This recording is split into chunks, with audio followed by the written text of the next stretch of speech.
ដំណឹងក្តៅៗសហរដ្ឋអាមេរិកសម្រេចផ្អាកការចរចាពន្ធជាមួយថៃជាបណ្ដោះអាសន្ននៅថ្ងៃទី15ខែវិច្ឆិកាឆ្នាំ2025សារព័ត៌មានខាវសតរបស់ថៃបានចុះផ្សាយថា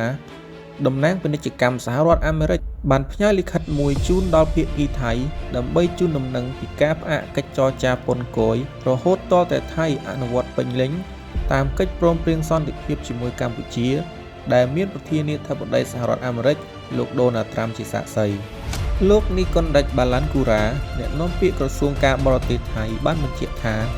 កាលពីយប់ថ្ងៃសុក្រថៃទទួលបានការជូនដំណឹងពីតំណាងរងពាណិជ្ជកម្មអាមេរិកថាភាគីអាមេរិកបានផ្អាកជាបណ្ដោះអាសន្ននៅកិច្ចចរចាពាណិជ្ជកម្មរវាងសហរដ្ឋអាមេរិកថៃកិច្ចចរចាអាចចាប់ផ្ដើមឡើងវិញនៅពេលណាដែលភាគីថៃបដិញ្ញាចិត្តចំពោះការអនុវត្តយ៉ាងពេញលេញតាមកិច្ចព្រមព្រៀងសន្តិភាពជាមួយកម្ពុជា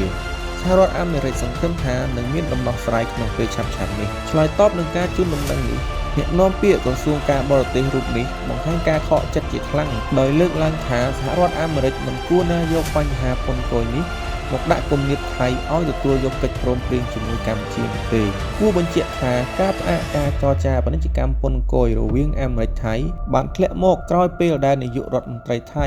លោកអានូទីនបានថ្លែងជាសាធារណៈកាលពីថ្ងៃទី12ខែវិច្ឆិកាឆ្នាំ